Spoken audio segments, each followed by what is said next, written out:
우리 옆에 있는 성도님들과 함께 인사 나누기를 바랍니다. 하나님의 은혜에 감사합시다. 같이 인사 나눌까요? 하나님의 은혜에 감사합시다. 하나님의 은혜에 감사합시다. 여러분들, 사람은 언제 하나님 앞에 진실해질까요? 우리는 어느 때에 하나님을 찾고자 하는 간절함과 사모함이 생기겠습니까? 모든 것이 마련되고 모든 것이 잘 되는 형통한 시간에 하나님 앞에 간절함과 사모함이 생길까요? 아니면 삶의 결핍을 느끼고 인생이 무너져 있는 시간 가운데 하나님을 간절히 찾고 사모하게 될까요? 역사를 살펴보면 알 수가 있는데 1907년 우리나라가 을사조약으로 인하여서 나라의 민심이 흉흉하며 나라의 분위기가 냉혹해졌을 때 원산에서 작은 모임 하나가 있었습니다. 그 작은 기도 모임 가운데 회개의 불길이 일었고 그 회개의 불길이 평양 장대원 교회로까지 번지게 되었습니다.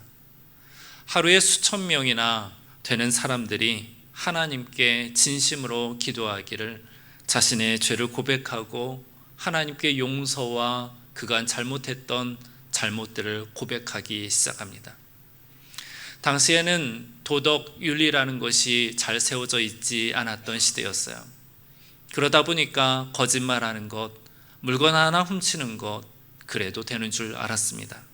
하지만 하나님 앞에 나아갔을 때 보니까 이 모든 것들이 양심에 찔려 하나님 앞에 죄로 회개 고백하는 것이었습니다. 영적으로 순수함의 시간, 부흥의 시간을 맞이한 그 순간이 이때였던 것이죠. 우리가 잘 알고 있는 평양 대부흥의 첫 사건이었습니다. 1950년 한국 전쟁으로 나라가 폐허가 되었을 때에 고향을 잃고 가족을 잃고 가진 것 많은 것들을 다 잃고 겨우 챙겨온 것이 보따리 하나, 그 정도인 피난민들이 계속해서 남아하였습니다. 이곳 제주에도 많이들 왔었죠. 그리고 저희 함덕교회 또한 피난민들로 세워진 교회였습니다. 이 피난민들이 가장 먼저 찾아간 곳, 그곳은 다른 곳이 아니라 바로 교회 예배당이었습니다. 교회 예배당 안에서 하나님께 눈물로 기도하고 눈물로 밤을 지새우며 하나님께 이 어려웠던 시절 동안 하나님께서 힘 달라고, 위로 달라고, 은혜 달라고, 소망 달라고 기도했었던 시간이 있었습니다. 그래서 하나님께서는 소망을 우리 피난민들에게, 우리 믿음의 선배들에게 허락해 주었지요. 시간을 거슬러 1519년 스위스에서 흑사병이 돌던 때였습니다. 종교개혁자 쯔빙글리는 성도들이 흑사병에 걸려있다라는 소문을 듣자마자 자신의 안전한 처소를 뒤로하고 성도들에게 나아갔습니다. 성도들을 붙잡고 돌보았으며 성도들을 위해서 기도를 했죠. 결국 흑사병이 전염병인지라 자신도 흑사병에 걸리고 말았습니다. 인간의 지혜도 의학도 어떤 학식도 자신을 치료하지 못하는 절망적인 상황 가운데 이 종교개혁자 쯔빙글리는 영성일기와 같은 노래를 계속 적었습니다. 이를 역병가라는 그런 이름으로 붙여졌는데, 이 내용이 발병의 두려움으로부터 또한 병을 거치고 있는 과정이며 또한 결국에 회복에까지 이르게 되는 모든 상황들을 낱낱이 하나님께 구한 기도문이었습니다. 그 기도문 중에 약간 들려드리면 이런 내용이 있었습니다. 발병 초기에는 이렇게 하나님께 기도했습니다. 주님, 저는 이제 그저 주님의 그릇입니다. 부수시든 지키시든 저는 온전히 주님 손에 있습니다. 많은 것들을 그냥 내려놓는 듯한 그런 기도를 하게 됩니다. 회복 후에는 이런 기도를 합니다. 앞으로 저는 하늘의 보상에 기뻐하며 이 세상 안에서 저항할 것입니다. 저항한다라는 것은 이제 잘못된 교리 카톨릭과 세상의 잘못된 질서를 놓고 저항하겠다라면서 하나님 나라의 일꾼으로 다시 서겠다라는 다짐을 하는 모습을 볼 수가 있는 것입니다. 쯔빙글리는 원래 인간의 자유의지를 신뢰했어요. 하지만 죽음 앞에 하나님의 절대 주권을 인정하면서 참된 순전한 신앙으로 전환하게 되었습니다. 결국 죽음으로 향하게 될 때 찌빙글리의 신앙은 순수해졌음을 우리는 볼 수가 있는 것입니다. 다윗도 마찬가지지요. 다윗의 고백 중 우리가 기억하고 소중하게 생각하고 있는 기도 시편은 모두가 다 쫓기는 생활이었으며 눈물의 시간 속에 드렸던 간구 기도시가 우리에게 감동으로 다가왔고 또한 기억에 오래 남습니다. 사랑하는 성도 여러분들, 이렇듯 사람은요, 풍요로울 때보다 빈곤 속에, 도움을 갈구할 때, 위기의 순간 속에 하나님께 더 가까이 나아가게 되며 하나님께 진실해지는 법입니다. 이 사실은 부인할 수 없는 진리입니다. 우리 모두가 인생의 궤도 속에 경험한 바들을 떠올리면 단번에 인정하게 될 거예요. 오늘 우리가 읽은 말씀을 살펴보면 하나님께서 이스라엘 백성에게 주신 하나의 특별한 영적인 기간이 있음을 우리가 볼 수가 있습니다. 이 기간은 풍요와 화려함을 멀리한 기간입니다. 절제와 빈곤, 힘듦으로 채워진 시간들이에요. 또한 이 기간을 자녀들에게까지 기억하라 안내하고 있는 것을 볼 수가 있습니다. 이 시간 주신 말씀을 통하여서 하나님께 순수한 모습으로 나아가는, 그리고 경건한 모습을 우리가 보게 되며 배우는 그러한 은혜의 시간이 되었으면 좋겠습니다. 더불어서 우리의 소중한 것까지도 하나님께 드릴 겸손의 마음으로 채움이 있게 되는 시간이 되기를 소망합니다. 하나님 앞에 거룩한 모습으로 변화하는 성결한 모습이 우리에게 임하기를 다시 한번 주님의 이름으로 축복합니다. 본문 말씀을 살펴보도록 하겠습니다. 모세가 백성들에게 명하였는데 그 명한 내용이 3절 말씀에 기록되어 있어요. 우리 본문 3절 말씀을 다시 한번 읽어보도록 하겠습니다. 모세가 백성에게 이르되 너희는 애굽 종 되었던 집에서 나온 그 날을 기념하여 유교병을 먹지 말라. 여호와께서 그 손의 권능으로 너희를 그곳에서 인도해 내셨음이니라. 아멘. 모세가 백성에게 말하기를 여호와께서 그 손의 권능으로 너희를 그곳에서 인도하여 내셨다라고 이야기를 합니다. 이 출애굽의 위대한 구원의 역사, 이 구원의 역사는 이스라엘에게서 이스라엘이 그리고 이스라엘로부터 이루어진 것이 아니에요. 하나님으로부터 이루어졌음을 말하고 있습니다. 성경은 무엇보다 이 부분을 확실하게 짚어주고 있는데 애굽을 무너뜨린, 아니 출애굽의 시작부터 이래 오신 분은 다름 아닌 여호와 하나님이셨습니다. 하나님의 카이로스, 하나님의 시간 속에 하나님께서는 아브라함의 언약을 기억해내셨고요, 그리고 하나님의 사람, 대언자 하나님의 모세를 불렀습니다. 모세를 향하여서 모든 계획을 가르쳐 주었고요, 하나님의 지팡이를 쥐게 하였습니다. 애굽에 들어가 할 말을 가르쳐 주었습니다. 그리고 하나님께서는 하라 하신 말을 모세가 말할 때에 하나님은 그때의 역사로 움직이셨습니다. 애굽의 헛된 우상들을 제거하였고 완강한 바로의 마음마저도 복종하게 하셨습니다. 모든 일을 하나님께서 이루셨어요. 구원의 알파가 되셨으며 구원의 오메가가 되었습니다. 때문에 이렇게 말하는 것입니다. 여호와께서 그 손의 권능으로 너희를 그곳에서 인도해 내셨음이니라. 이 위대한 구원을 기념으로 하나님께서는 이스라엘 백성들에게 하나의 기념절기를 지키라 말씀하고 있는 거예요. 기념절기. 6절과 7절 말씀에 나와 있는데요, 우리 6절과 7절 말씀을 같이 한번 읽어보도록 하겠습니다. 이래 동안 무교병을 먹고 일곱째 날에는 여호와께 절기를 지키라. 이래 동안에는 무교병을 먹고 유교병을 내게 보이지 아니하게 하며 내 땅에서 누룩을 내게 보이지 아니하게 하라. 이제 5절 하반절부터 보면은 이렇게 나와 있는데 젖과 꿀이 흐르는 땅에 이르게 하시거든 너는 그달, 아비벌을 말하는데 이 예식을 지켜라고 나와요. 이래 동안 지키라 합니다. 7일 동안 지킵니다. 여호와의 절기로 그렇게 지키라 말해요. 근데 이 기간 동안에 지켜야 할 것이 있는데 하나님의 말씀이 이때에는 무교병만을 먹어라 라고 이야기합니다. 유교병이 아니라 무교병. 무교병이라는 것은 이제 발효되지 못한 떡입니다. 발효되지 못한 빵이에요. 그러니까 발효되지 못한 떡과 빵이기 때문에 별 맛이 없는 거예요. 발효가 되어야 좀 뭔가 부드럽고 먹을 만한데 그냥 딱딱한 떡입니다. 여기서 어떻게 표현할까 보니까 제가 좀 몇 달 전에 신방을 했는데 딱 제주 음식이라면서 이 음식을 딱 내놓았어요. 그게 뭐냐면 제주 빙떡입니다. 메밀로 만든, 양념도 되어 있지 않는, 아무 맛도 느끼지 않는 전. 일주일 동안 이스라엘 백성이 마치 이 빙떡만 먹은 것과 같은 것이에요. 무교병만 먹었다라는 것이요. 무슨 맛이 있겠습니까?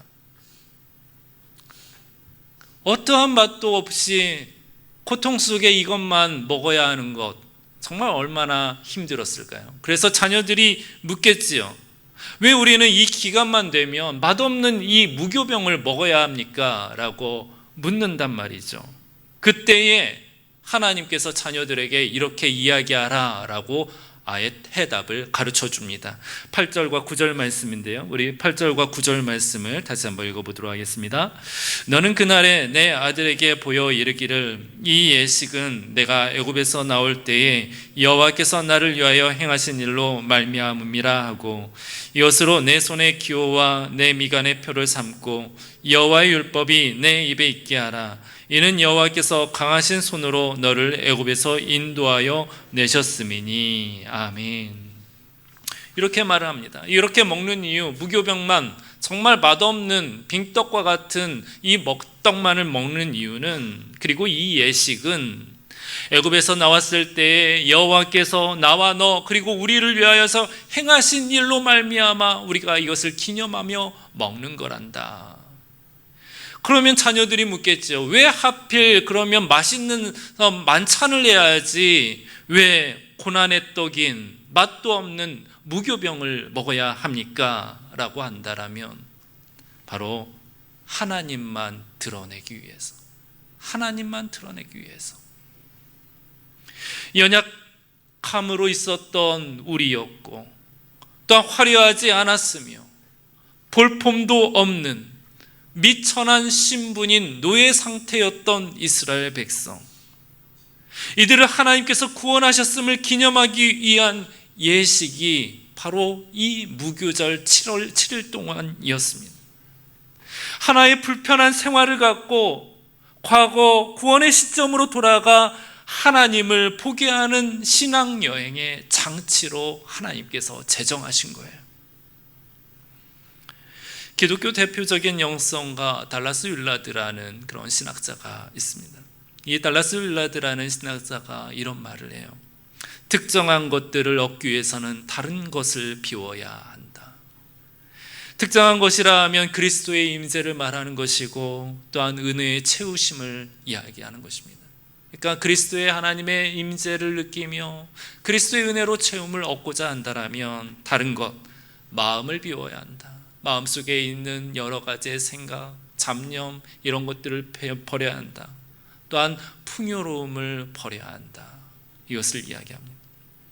기독교 영성에서는 이런 성격을 두고 고난 중에서 오는 영성, 불편함에서 오는 영성이라 말하는데 절제나 금욕, 금식을 통해서 모든 잡념들을 다 내버리고 뒤로 하고 오로지 하나님께로만 집중하는 훈련으로 안내하는 문구가 바로 이것입니다.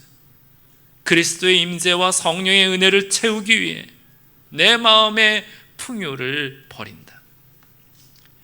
예수님께서도 마찬가지로 광야 40일 동안 금식하는 자리, 몸이 약하여진 그 순간 사탄으로부터 시험이 왔죠. 하지만 이 영적 시험 가운데 예수님은 극복하셨고 또한 승리하셨음을 보게 됩니다. 사람이 떡으로만 살 것이 아니다. 주 너의 하나님을 시험하지 말라. 사탄아 물러가라. 주 너의 하나님께 경배하고 다만 그를 섬기라. 가장 신앙의 본질이 살아나며 순수했던 그 시점으로 우리를 안내하고 있는 것을 볼 수가 있어요. 마찬가지입니다. 이스라엘의 부모와 자녀들이 왜 고난의 떡, 이 맛도 없는 무교병을 먹으며 불편의 시간을 보내야 하느냐? 세상의 즐거움으로 여겨지는 것을 절제함으로 신앙의 본질이 살아나고 신앙이 순수함으로 돌아가기 위한 하나님의 장치였던 것입니다. 하나님의 브레이크였던 거예요. 오직 하나님께서 우리를 구원하셨다라는 이 진리만이 뚜렷해지는 시간으로 우리를 안내하고자 무교병이라는 것을, 이 불편함이라는 것을 하나님께서 우리에게 제시했다라는 것입니다. 그렇습니다. 사람은 배부를 때 기도 시간이 짧아져요. 형통할 때 감사의 무게가 가벼워집니다. 풍요로울 때 망각을 불러일으켜요. 그런데 반대로 결핍과 부족, 불편함은 우리로 하나님께 더 가까이 나아가게 하는 역설이 있습니다. 이는 부인할 수 없는 사실입니다. 앞에서 이야기한 평양 원주의 기도처에도 6.25 전쟁 피난민들의 서름 가운데에서도 쯔빙글리의 영성일기 가운데에서도 다윗이 눈물로 쓴 시편 가운데에서도 전부 같은 진리를 담고 있어요. 사람은 불편할 때 하나님 앞에 가장 진실해진다. 가장 순수해진다. 사랑하는 성도 여러분들, 이 시간 우리 자신을 돌아보기를 원합니다. 혹시 우리에게 주어진 풍요로 인해 하나님과 멀어지지는 않았는지, 배부름으로 인해 기도 시간이 짧아지고 기도 제목이 줄은 것은 아닌지, 형통이 있어 의미 있는 감사가 줄은 상태가 되어지진 않았는지, 하나님께로부터 받은 구원이며 은혜이며 은사들이며 가장 좋은 하나님의 선물들을 내 마음 중심 자리가 아니라 보이지 않는 내 마음의 창고에 처박아 놓은 것은 아닌지 이 시간 살펴보기를 원합니다. 성경의 말씀대로 여호와의 절기를 삼아 무교병을 먹는 기간을 일부러 가진 이스라엘 백성들과 같이 우리 또한 나와 우리 가정 그리고 교회를 위한 여호와의 날을 정하여 금식, 금욕, 절제하는 시간으로 정하면 어떻겠습니까? 다니엘과 친구들이 뜻을 정하여 세속에 물들이지 않는 신앙으로 살아간 모습들처럼 우리 모두가 자녀들과 함께 여호와의 날을 정하여 지키는 것, 가령 가정 안에서 말씀을 한 공간, 한 시간 속에 함께 읽는 것이라든지, 월삭 새벽 예배에 나와 함께 기도한다라든지, 하루 1시 1분 동안 기도하는 111 기도를 함께 가정 단위로 실천한다라든지, 아니면 실제적으로 금식할 날을 정하여서 한 끼 한 끼 금식하며 살아간다라든지, 이런 신앙의 모습으로 하나님께서 우리에게 행한 구원을 감사히 여기며 경건을 실천하면 어떻겠느냐 말입니다. 이 시간 신앙 세대주들께서 한번 정하시기 바랍니다. 각 가정의 여호와의 날을 지키는 결단과 신앙이 세워져 하나님 앞에 감사함으로 나아가는 그러한 여러분들만의 경건이 온전히 세워지기를 주님의 이름으로 축복합니다. 이럴 때 각 가정이며 여러분들의 자녀들은 그 신앙의 경주 속에 흔들림 없이 이 믿음의 경주를 완주할 수 있을 거라 믿어 의심치 않습니다. 이 사실을 믿으며 우리 가정에 나의 경건을 특별히 세워나가는 저와 여러분들이 되시기를 주님의 이름으로 축복합니다.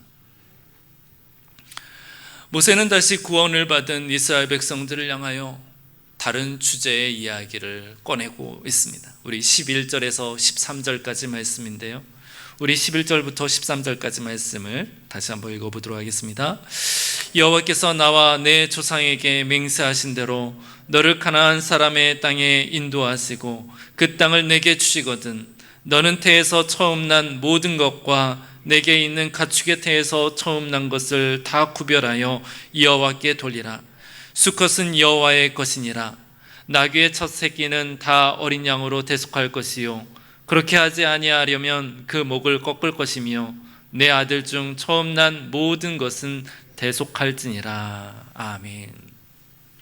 앞에서도 마찬가지지만 하나님의 말씀이 하나님께서 맹세하신 대로 가나안 땅에 인도하시고 그 땅을 주시거든 이라고 말하면서 먼저 하나님께서 약속을 이행할 것을 먼저 전제로 하며 이야기하고 있습니다. 가나안 땅, 약속의 땅, 그 땅 가운데 너희들이 이르거든 그러면서 너희들이 행하라 이야기하는 건데 하나님의 요청이 이제 뒤이어서 나오는 것이에요.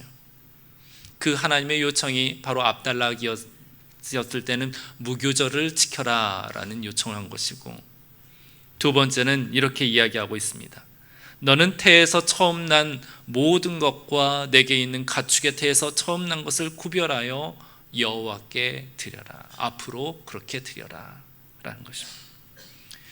13절에 한 가지 법칙을 말하고 있는데요, 이 구절은 하나의 예로서 백성들에게 제시한 구절입니다.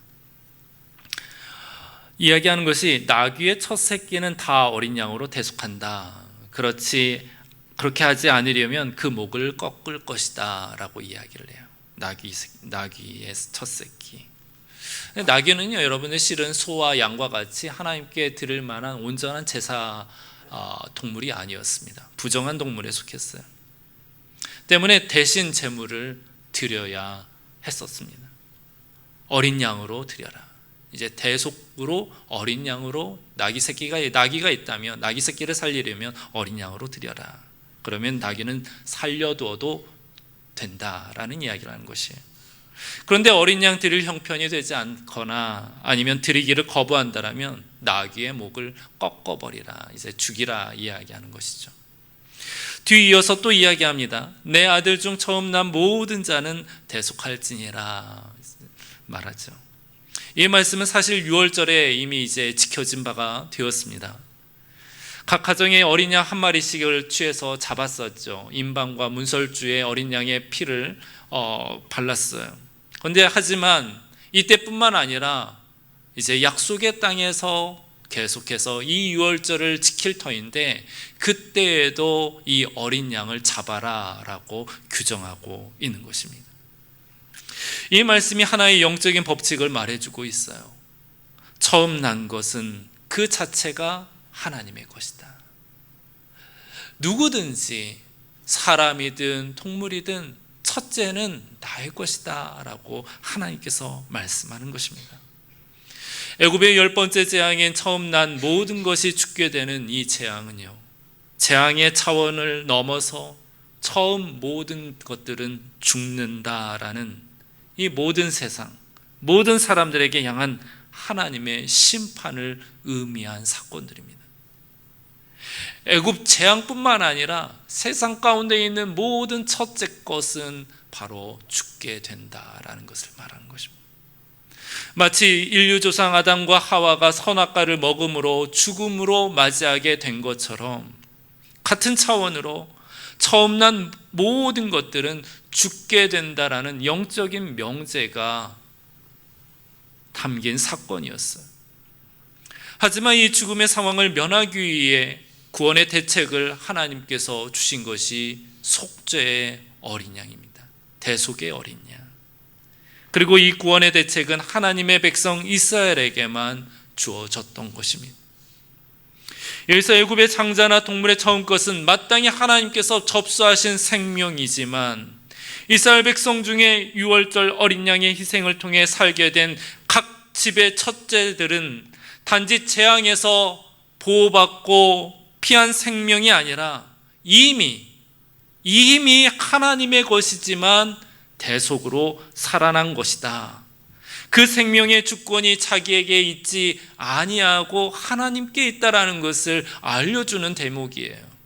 일회성이 아니라 영원토록 그 의미가 나에게 있는 거다. 첫째 모든 주소지가 다 나에게 담겨 있는 거야 라는 것을 말하는 것이에요.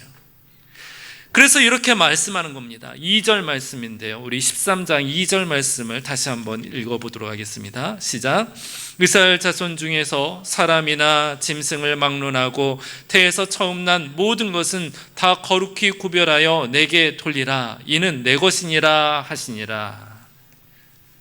사람이나 짐승을 막론하고 처음 난 모든 것을 구별하여 앞으로 나에게 돌려라 라고 하나님께서 요구하세요.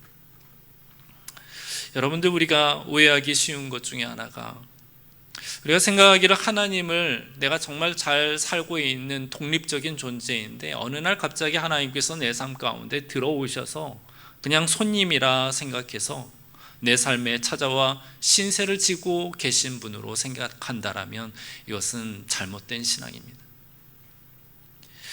만약에 하나님을 나에게 찾아오는 하나의 방문객, 하나의 손님, 신세 질 분으로 생각한다면 모든 하나님께서 요청하는 것, 말씀하는 것들이 부담감으로 다가오게 돼요.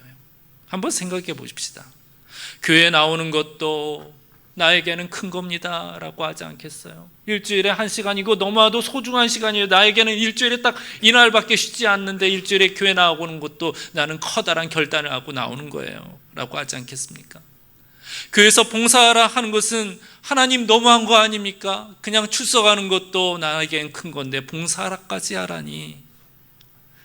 헌금을 내라 하는 것도 그럼 나 생각해 보겠습니다. 헌금을 내야 할지 안 내야 할지. 11조나 기타 선교 헌금, 구제 헌금, 감사 헌금 드리라고 만약에 요구했다라면 너무 많은 거 요구하는 거 아닙니까? 하나님, 나 그 정도로 신앙이 있지 않아요. 이렇게 하지 않겠어요?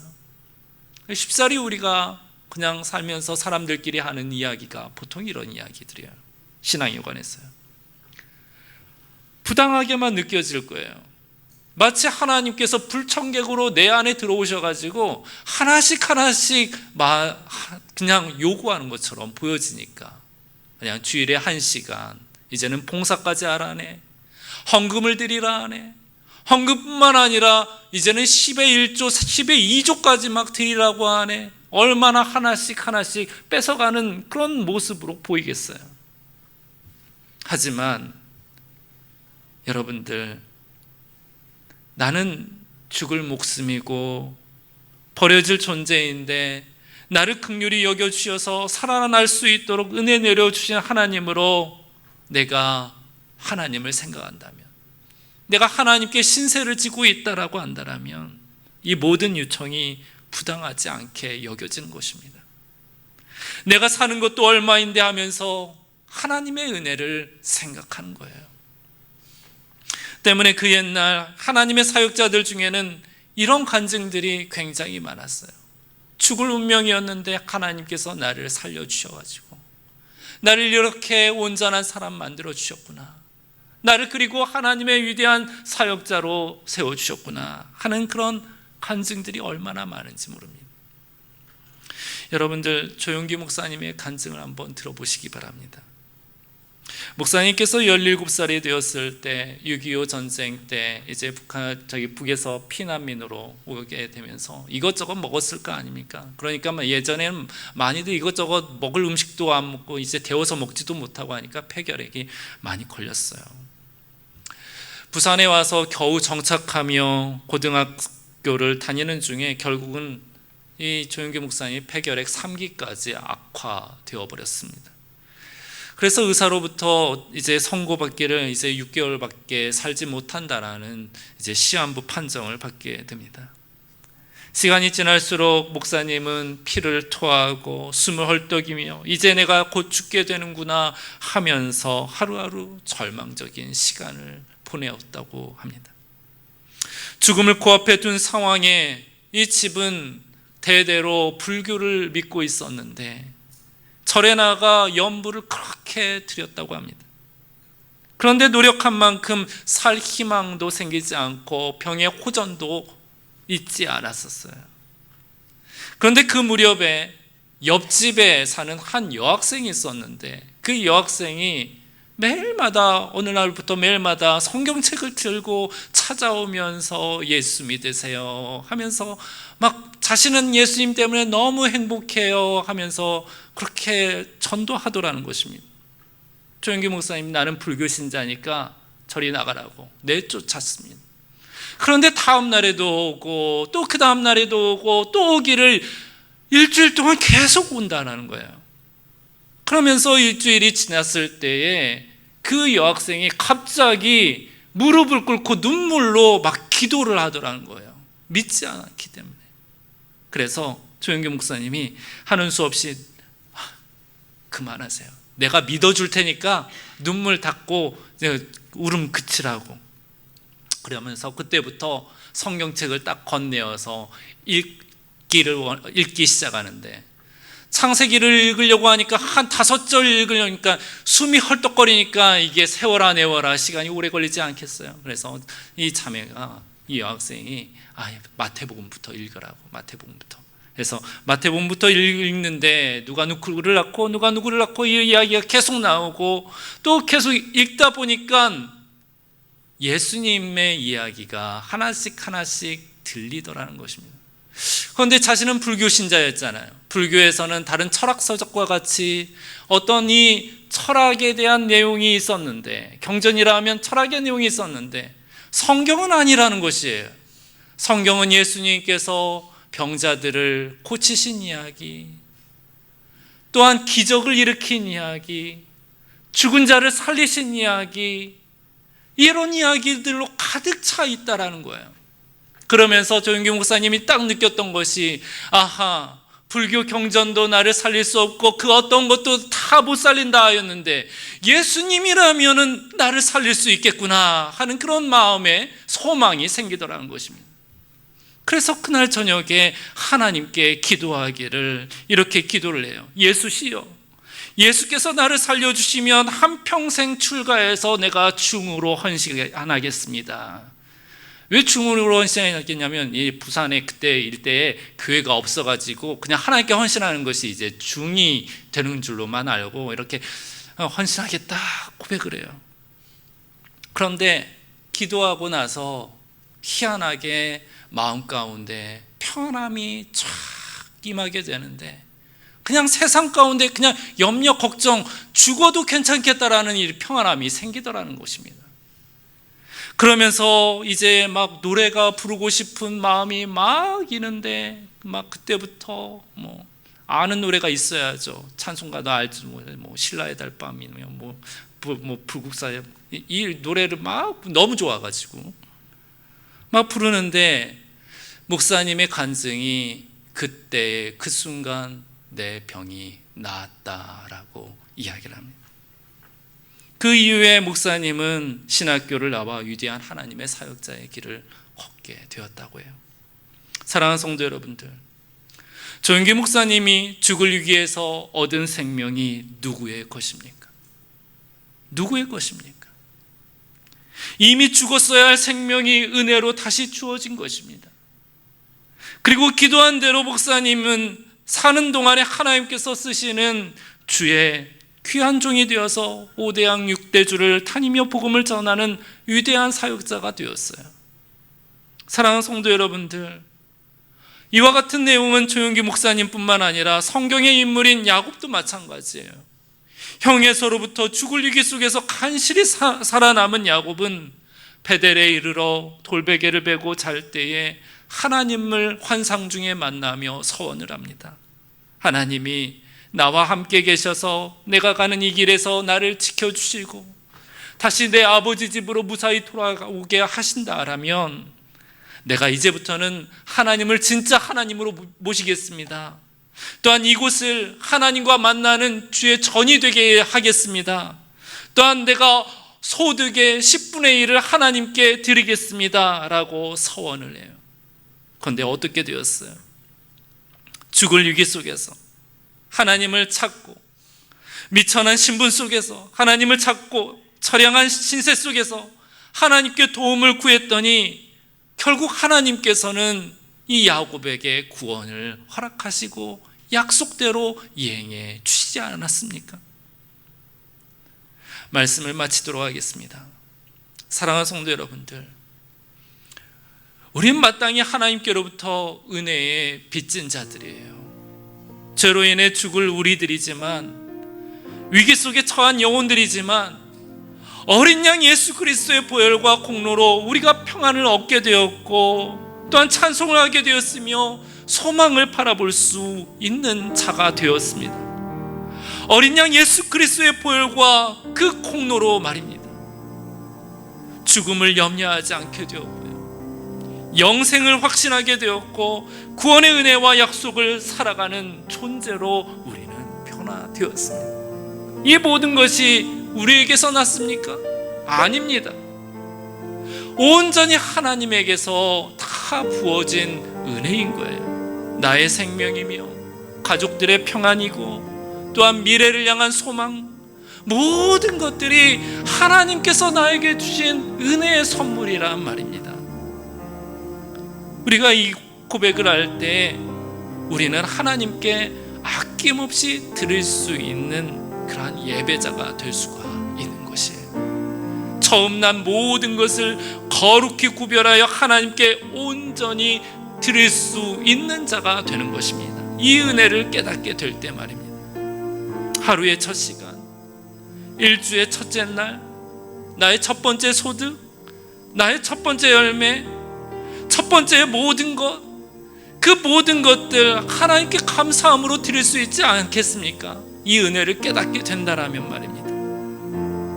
그리고 하나님께서는 그저 첫 번째 것 그냥 삼키는 분이 아니라 첫 번째 것을 받으셔서 더한 것으로 우리에게 은혜로 부어주시고, 영광스러운 것으로, 영화로운 것으로 우리에게 다시 주실 하나님이십니다. 때문에 하나님은 신실하세요. 나에게 손해인 것 같은데 알고 보니까 나에게 이득이었고 나에게 축복이었다라는 믿음의 간증들이 훗날 우리에게 있게 되는 것입니다. 이를 믿으며 하나님과 이 말씀 가운데 아름다운 영적인 교제를 나누는 저와 여러분들이 되시기를 주님의 이름으로 축복합니다. 이 시간 주신 말씀을 함께 찬양하며 나가도록 하겠습니다. 우리 은혜라는 찬양 같이 찬양하면서, 하나님 알고 보니 나에게 주어진 모든 것들이 하나님의 은혜입니다 라는 믿음의 고백으로 주 앞에 나가기를 원합니다.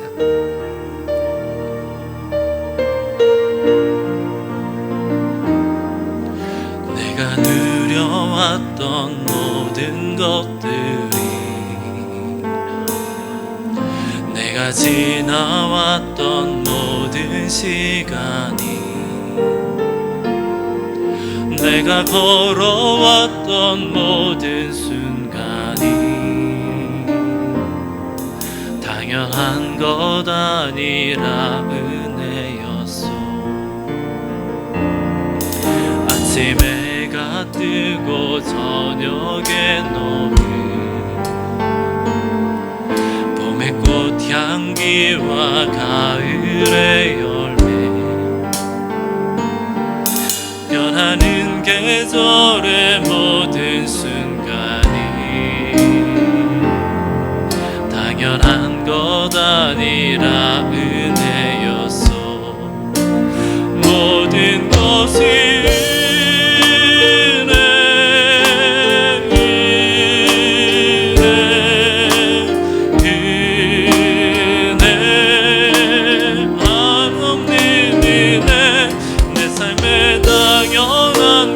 하나도 없었던 것을 모든 것이 은혜였어.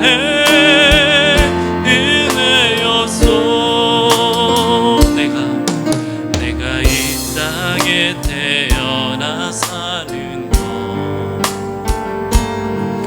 어린아이 시절과 지금까지 숨을 쉬며 살며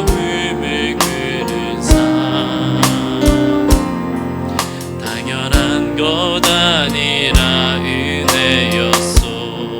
내가 하나님의 자녀, 내가 하나님의 자녀로 살며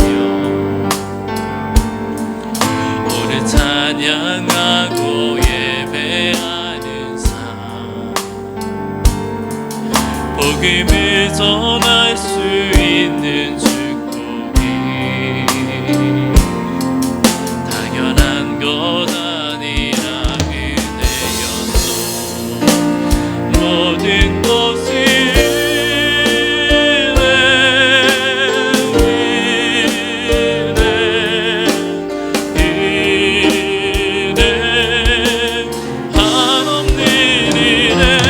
내 삶에 당연한 것 하나도 없었던 것을 모든 것이 은혜였어.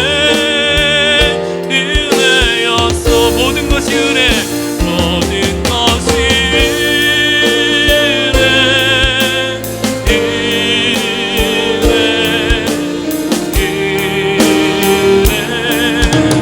한없는 은혜. 내 삶에 당연한 것 하나도 없었던 것을 모든 것이 은혜였어.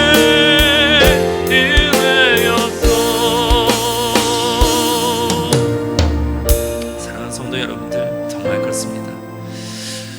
알고 보면 모든 것이 하나님의 은혜입니다. 나의 건강도, 나에게 주어진 어떤 특별한 달란트도, 가정도, 자녀들도, 또한 하나님께로 받은 은사들도, 이런 형편들도 하나님의 은혜입니다. 이 은혜를 이 시간 우리가 인정하며 하나님 감사합니다, 우리에게 은혜를 주셔서 감사합니다 하고 고백하는 저희들 되길 원합니다.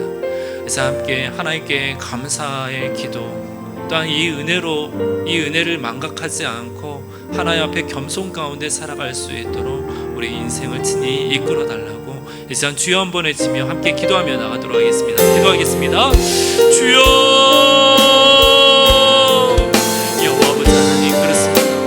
우리에게 주어진 사소한 것에서부터 아버지 하나님 모든 큰 것까지 하나님의 은혜가 아닌 것이 없는 아버지 하나님, 우리는 스스로 우리가 만든 것이냐, 우리가 아버지 하나님 세우고 우리가 모으고 또한 우리가 아버지 하나님 태워놓은 것이냐. 아버지 하나님, 우리는 그렇게 교만한 모습으로 하나님 앞에 나선 모습은 아닐지 그래서 아버지 하나님 다시 한번 되돌아보게 됩니다. 아버지 하나님, 하나님께서 베푸신 은혜를 우리가 잊지 않게 하여 주옵소서. 아버지 하나님, 교만 가운데 살아가지 아니하고 겸손 가운데 아버지 하나님을 섬기며 아버지 하나님 앞에 늘 불편하면서 오는 아버지 영세의 모습으로 아버지 하나님을 따르고 하나님을 섬기며 하나님의 이름을 은혜이고 하나님께서 하신 말씀을 묵상하는 저희들의 신앙이 될 수 있도록 은혜를 허락하여 주옵시기를 원합니다. 아버지 하나님께서 그래서 우리의 아버지의 신앙의 여정 가운데 행여 아버지 하나님 조금 한순간이라도 교만한 아버지 하나님 모습을 취하지 아니하고 모든 순간마다 하나님의 은혜를 기억하고 기념하며 하나님 앞에 아버지 하나님 겸손으로 살아가는 저희들의 신앙이 될 수 있도록 은혜를 더하여 주옵소서. 우리뿐만 아니라 저희들의 자녀들도 또한 주변 사람들에게도 하나님의 은혜를 전하는 하나님의 살아있는 신앙으로 아버지 하나님 살아가도록 주님께서 저희들을 축복하시고 더하여 주옵소서. 함께 하실 아버지 하나님을 기대하고 이 모든 말씀 예수님. 하나님 아버지, 그렇습니다. 우리에게 주어진 모든 것들이 하나님의 은혜인 것을 이 시간 다시 한번 고백합니다.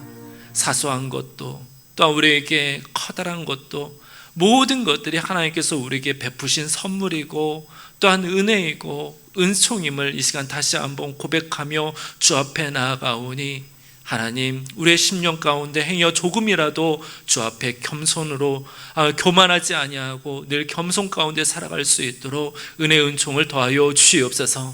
아버지 하나님께서 늘 함께 하심으로 이 한 주간 살아갈 때에도 하나님의 평안 가운데 살아가길 원합니다.